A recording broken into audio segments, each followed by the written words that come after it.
এবং অন্যান্য ধর্মের যারা আছেন সবাইকে আদাব। আমি আসলে এখানে ওই ঠিক আছে, সবাই মুসলমান আমরা, যেটাই হোক সবাইকে আমি আসসালামু আলাইকুম জানালাম। তবে এখানে মহিলারা কি বসে না নাকি? মহিলারা কি দাঁড়াই থাকে? হ্যাঁ, মহিলারা তো বসতে হবে, মহিলাদের অধিকার প্রতিষ্ঠা করতে হবে। তো সব পুরুষরা আমরা বসে দিছি, বাহ। হ্যাঁ, আর মহিলারা সব দাঁড়ায় দিচ্ছে, হয়। আচ্ছা ঠিক আছে, আজকে না হয় হবে, আজকে ঠিক আছে। হ্যাঁ আচ্ছা, তবে আমার নাম হচ্ছে ডাক্তার আনিসুল আউয়াল। আমি ডাক্তার এবং ডক্টরেট, ঠিক আছে।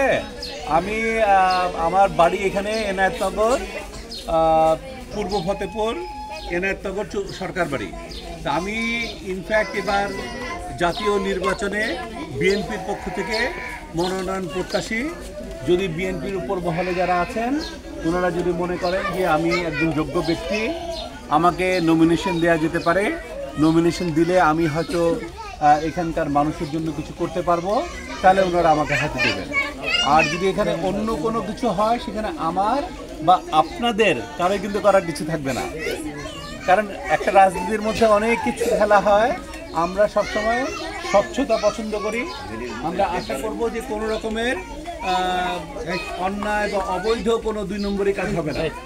তো সেইভাবে যদি হয়, আমি খুব আমি প্রত্যাশা করছি, আশায় বুক বেঁধে আছি যে ইনশাল্লাহ আমার কিছু একটা, আমি হয়তো নমিনেশন পাবো। বাকি আপনারা দোয়া করবেন। আমি উঁচু লেভেলে যেখানে যেখানে কথা বলার, যাদের সাথে লিয়াজু রাখার, যাদের সাথে যোগাযোগ রাখলে মানুষের কাছে যাওয়া যায়, নমিনেশন পাওয়ার সম্ভাবনা অনেক বেশি বেড়ে যায়, আমি তাদের সাথে সার্বক্ষণিক যোগাযোগ রাখি এবং তাদের সাথে আমার কথাবার্তা হয়। আমি শনিবার দিন ঢাকা ফিরে যাব, যে রাত্রেবেলা আমার একটা মিটিং আছে, 8 তারিখের একটা মিটিং আছে। এর মধ্যে আবার ঘন ঘন মিটিং, প্রায় প্রত্যেক দিনই মিটিং। তো কোন মিটিংয়ে কি ফল আনবে আমি জানি না। একমাত্র আমাদের রহমানুর রহিম সৃষ্টিকর্তা আল্লাহ তালাই সব কিছু ভালো জানেন। আল্লাহ তালা যা জানেন আমরা তা জানি না। আল্লাহ তালার ইশারাতেই কিন্তু ফাইনালি সব কিছু হবে। তো এটা আমাদের বিশ্বাস করতে হবে। আমি অনেক কাজ করতে পারি, আমি অনেক আশা করতে পারি, কিন্তু আসলে দেখা গেল যে আসলে এটা উপর মহল বলতে বোঝাচ্ছি, হ্যাঁ, উপর মহল থেকে এটা ইঙ্গিত ছিল না, এটা হবে না। সেখানে আমার মন খারাপ করার কিছু নাই। আমি চেষ্টা করছি, হয় নাই, ভবিষ্যতে হবে। এইটা হয় নাই, আরেকটা হবে। এই বোতলের পানি খেতে গেছি, এই বোতলের পানি পাইনি, এটা পাবো না তো এটা পাবো, একটা না একটা দেবেই আল্লাহ। এই বিশ্বাসটা আমার রাখতে হবে। তো একদম সম্পূর্ণ নিরাশ করে আল্লাহ আমাদেরকে ছেড়ে দেবেন না। বান্দা যদি চেষ্টা করে, নিশ্চয়ই বান্দাকে আল্লাহ কোনো না কোনো রকমভাবে উদ্ধার করে নিয়ে আসে। তো সেই আমাকে আপনারা দোয়া করবেন। আজ সন্ধ্যা হয়ে যাচ্ছে, আমি আরেক জায়গায় যাব। আর এই যে ফেরি পার হয়ে আসছি নৌকা দিয়ে, আপনারা খুব রিমোট এলাকায় থাকেন। এই রিমোট এলাকায় না আসলে আমি আসলে বুঝতেই পারতাম না যে এত রিমোট এলাকায় এত মানুষ আছে এরকম একটা ভিতরে। তো এটা আমার ভাগ্য যে আজকে আমার দেখা হয়ে গেল। এই সুবাদে দেখা, ওই দিন আমি বোরোরচর গেছি, আমার কাছে খুব ভালো লাগছে। হ্যাঁ, বোরোরচর, হ্যাঁ। তো মেঘনা নদী পার হয়ে ওই পারে গেলাম, সেই হেঁটে গাড়ি দিয়ে অমুক দিয়ে তমুক দিয়ে, বেশ ভালোই লাগলো। হ্যাঁ, যে একটা নতুন জায়গায় গেলাম, নতুন অভিজ্ঞতা নিয়ে আসলাম। আজকের এটা একটা নতুন অভিজ্ঞতা হলো আমার। হ্যাঁ, কিছু পথ আসলাম গাড়িতে, কিছু পথ আসলাম অটোতে, কিছু পথ আসলাম নৌকাতে, কিছু পথ সাঁকোতে, কিছু পথ হেঁটে। হ্যাঁ, সব কিছু মিলিয়ে ভালোই তো। হ্যাঁ, এসে যখন দেখলাম এখানে এত মা বোন, এত ভাই বোনরা, ছেলেমেয়েরা রয়েছে, আমার খুব ভালো লাগলো। তো নিশ্চয়ই এখানে আপনারা স্বাস্থ্যসেবা থেকে অনেক বেশি বঞ্চিত এবং অন্যান্য অনেক সেবা থেকে আপনারা অনেক বঞ্চিত। আপনারা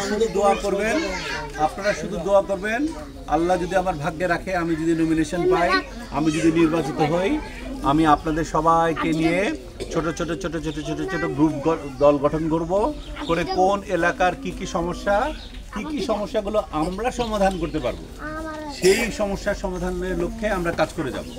সরকার তো কিছু বরাদ্দ দেয়, সুতরাং ওই বরাদ্দের টাকাটা নিজের পকেটে না ঢুকাইয়া সবার জন্য যদি আমরা সবাই মিলে কাজে লাগাই দেই, তাহলে কিন্তু এটা আগামী 5 বছরের মধ্যে এই জায়গাটাও জেগে উঠবে। তখন আমাদেরকে আর এত কষ্ট করতে হবে না। তো যাই হোক, আপনারা আমার জন্য দোয়া করেন। আমার মনে হয় আমরা এখানে আর বেশি সময় নষ্ট করবো না। আর এখানে কি ব্যবস্থা করা হয়েছে? হ্যাঁ, এখানে না। আচ্ছা, এই সামান্য সামান্য কিছু মনে হয় খিচুড়ির মতো কিছু একটা ব্যবস্থা করা হয়েছে। আপনারা সবাই মিলেই কষ্ট করছেন।